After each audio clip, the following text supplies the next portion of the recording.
চটের যে বস্তা আছে, এই চটের বস্তা তারা বিছিয়েছে, সেটাকে তারা গায়ে দিয়েছে, সেটাকে তারা বালি বানিয়েছে। এমনি করে সারা রাত তারা কিন্তু অতিবাহিত করেছে। আসসালামু আলাইকুম রহমতুল্লাহি ওয়া বারাকাতুহু। আলহামদুলিল্লাহি রাব্বিল আলামিন, আসসালাতু ওয়াসসালামু আলা সাইয়্যিদিল মুরসালিন ওয়া আলা আলিহি ওয়া সাহবিহি আজমাইন। এই দুনিয়ার জীবনে আমরা আরাম-আয়েশের জন্য কত কিছু না করছি। দেখেন, আগে একসময় কাঁচা ঘরবাড়ি ছিল, সেখান থেকে আজকের পাকা ঘরবাড়ি। আগে একসময় কোনো ফ্যানের ব্যবস্থা ছিল না, এখন তো ফ্যান হয়েছে, সেটাতে এসি হয়েছে। খাট, পালঙ্ক, তোশক, কত কিছু না, আমাদের কোনো কিছু অভাব নেই বললেই চলে। আরাম-আয়েশের জন্য যেসব জিনিসের প্রয়োজন সবকিছু যেন এখন আমাদের বাড়িতে আছে, সবকিছু যেন হাতের নাগালে।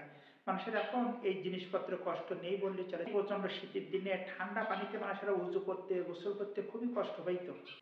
আর এখন দেখেন এমন একটা মেশিন হয়েছে যে মুহূর্তের ভিতরে কারেন্টের মাধ্যমে পানিটা গরম হয়ে যাচ্ছে, আপনি আরামে গোসল করতে পারতেছেন।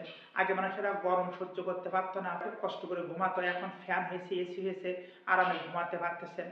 আগের মানুষেরা অনেক শীতে কষ্ট পাইতো, আগের মানুষের শীত নিবারণের জন্য ততটা ভালো পোশাক পাতি ছিল না। অনেক ক্ষেত্রে এটাও দেখা গেছে যে অনেক বাড়িতে চটের যে বস্তা আছে, এই চটের বস্তা তারা বিছিয়েছে, সেটাকে তারা গায়ে দিয়েছে, সেটাকে তারা বালি বানিয়েছে। এমনি করে সারা রাত তারা কিন্তু অতিবাহিত করেছে।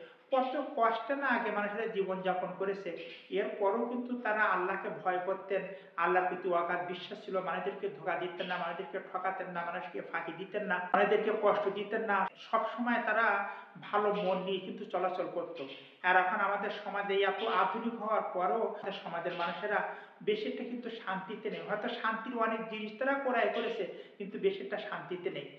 তিরমিজি শরীফের 2472 নম্বর হাদিস, হয়তো আয়েশা সিদ্দিকা রাদিয়াল্লাহু তাআলা হতে বর্ণিত। তিনি বলেন, রাসূলুল্লাহ সাল্লাল্লাহু আলাইহি ওয়াসাল্লাম যে বিছানাটিতে ঘুমাতেন সেটা ছিল চামড়া, আর তার ভিতরে ছিল খেজুরের ছাল। চিন্তা করতেন, উনি যেটা ঘুমাতেন, মানে যে তোশকটা ছিল, যে নিচে যে জিনিসটা বিছাতে হতো, এই বিছানোর জিনিসটা ছিল চামড়ার, আর তার ভিতরে কোনো তুলো না, কোনো ফোম না, খেজুরের বাকল, খেজুরের ছাল, এটাই ছিল তাদের জন্য তুলা, এটাই ছিল তাদের জন্য ফোম। কত কষ্ট করে রাসূলুল্লাহ সাল্লাম জীবন যাপন করেছেন। তিনি কিন্তু দুনিয়ার আরাম-আয়েশ ভোগ করেননি, তিনি পরকালের আরাম-আয়েশের জন্য অপেক্ষা করছিলেন। তা আসলে রাসূলুল্লাহ সাল্লাম কত কষ্ট করে দুনিয়াবী জীবন যাপন করেছে।